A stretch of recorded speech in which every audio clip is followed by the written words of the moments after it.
what's going on, you guys? Nick here with Nick Strength and Power. I've got a couple of interesting stories for you guys today. The first story that I've got for you guys today, the latest physique update / guest posing from Samson Dauda this weekend at the Invictus Cup. Now, this is interesting because I've seen a lot of people speculate that maybe we'll see Samson compete at the Detroit Pro in about 2 weeks because of the fact that it's Fouad's show.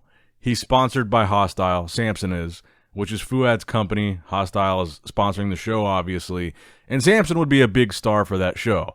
Obviously right now, Samson is not confirmed as a competing athlete, and I think that looking at this guest posing, it's pretty crystal clear that Samson is not in 2 weeks out condition here.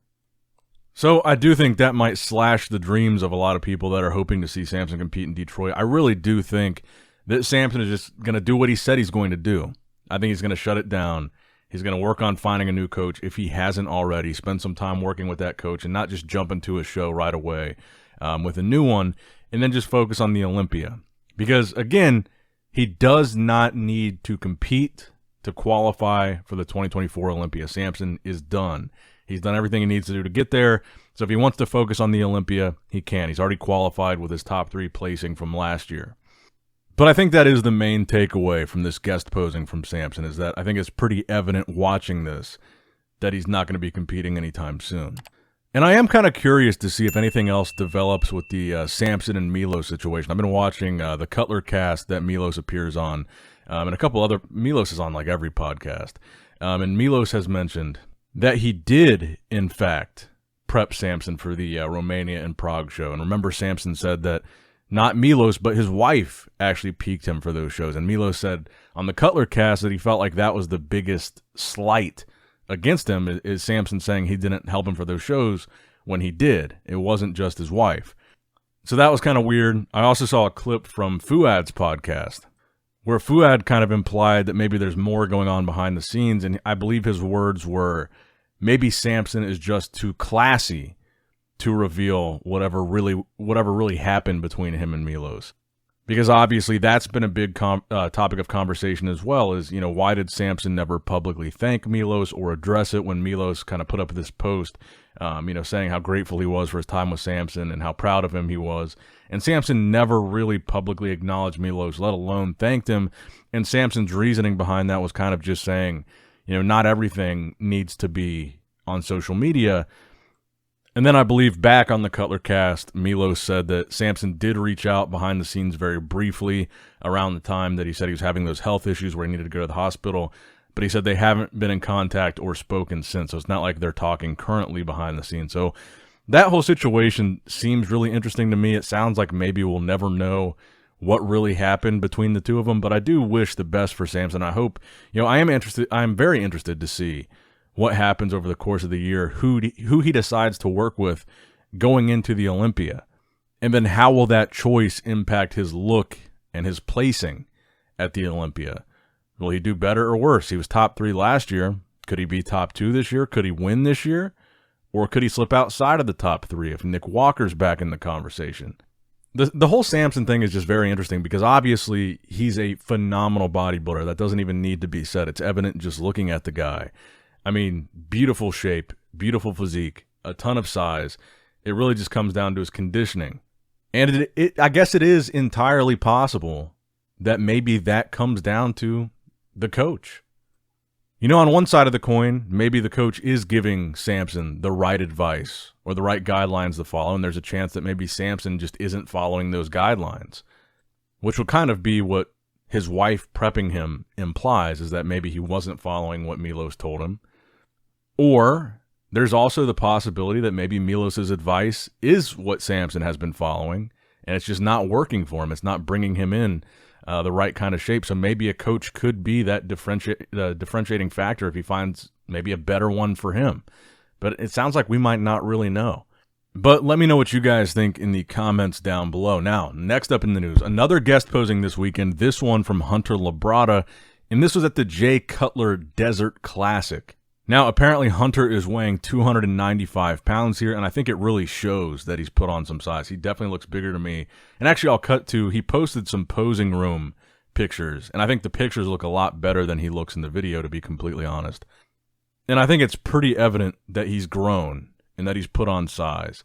And I have seen, people have been pretty critical of the guest posing video and photos. I've seen, quite a few negative comments about Hunter's physique. And I do think it's part of the process of him putting on size. I think that maybe, this is his off season. That's not the maybe, but maybe the putting on of the size has kind of thrown off his physique, at least in the off season, with the midsection. I think that's what a lot of people are commenting on and noticing. But again, I think we have to be fair to Hunter here and acknowledge this is the off season for him. He's trying to grow. He's trying to put on size. He's almost 300 pounds here, and we don't even know what show he's planning on doing. I would guess probably a show a little bit later in the season, closer to the Olympia, maybe like the Chicago or the Tampa show. Those are shows that he's done in the past. Because unlike Samson, Hunter does need to requalify if he wants to do the Olympia. His 6th place placing at the last Olympia wasn't enough to requalify him, so he will need to compete. He will need to win a show. So we will see him on stage again this year at some point. We just don't know when. But, judging by this guest posing, it seems like it's going to be in the distant future, probably closer to the Olympia, and not really anytime soon. Now, next up in the news, we did get a recent physique update from your current 212 Mr. Olympia, Keone Pearson. Now, this was at Torture Gym, which I believe is in Vegas, right? So Keone was doing this, I guess, kind of a guest posing, maybe more of a seminar setting here. And Keone, I saw the comments of people saying Keone's midsection is a little bit distended. And I do agree with that. Even though Keone is my boy, you guys know that. I've got to agree that here, especially in the transitions, the midsection does look distended. But again, this is the off season for Keone. He doesn't need to requalify for the 212 Olympia. And the thing about Keone is, yes, in the transitions, I see what people are talking about with the midsection, but it's such a crazy transformation.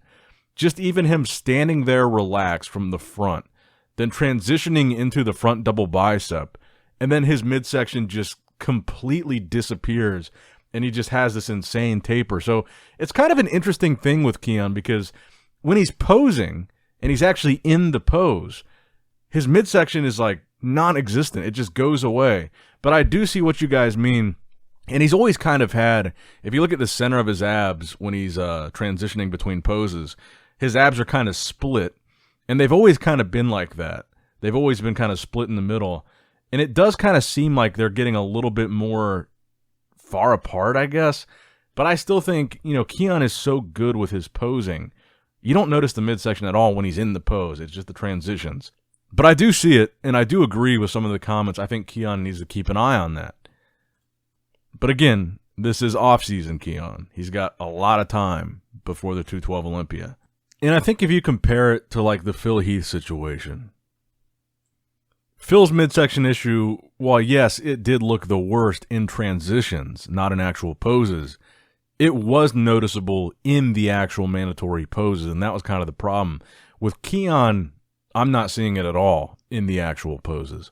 Now, the final story that I've got for you guys today, the latest physique update from Martin Fitzwater. And granted, it's kind of grainy, but Martin is one of the guys doing the Detroit Pro in a couple of weeks. He's 15 days out in this photo. I really liked his look at the Texas Pro, where he was second to Andrew Jack. I think he looked really impressive there. Really good conditioning, really pretty muscular guy for such a shorter guy. And we really haven't seen Martin in a while. And granted, not the best picture, a little bit blurry. It's kind of hard to see him clearly here. But I'm a big fan of his physique, and I'm really excited to see him at this Detroit Pro. And I think he's one of these guys that has a physique that could surprise a lot of people. You've got some bigger names that are supposedly doing the show, like Good Vito. You've got John De La Rosa. But he's a guy that I think could sneak in here, and I wouldn't be surprised one bit if he won this show. I know he's not as established. He hasn't done that many shows. He hasn't competed as much. He doesn't have as big of a name. But I think he's got a really dangerous physique. So I would not count out Martin here, but it's going to be an interesting week. We should probably have the official competitor list for the Arnold Classic South America possibly tonight, because it's next weekend, maybe tomorrow, but possibly we might get it tonight. So make sure you subscribe and stay tuned for that. That'll probably be the topic of tomorrow's video, or one of the topics, I should say. But that's going to wrap it up for the video, guys. I hope you did, in fact, enjoy it. Make sure you like the video, subscribe to the channel, click that bell notification icon, all that good stuff. And as always, I love you guys, appreciate you guys. Nick Strength and Power, signing out.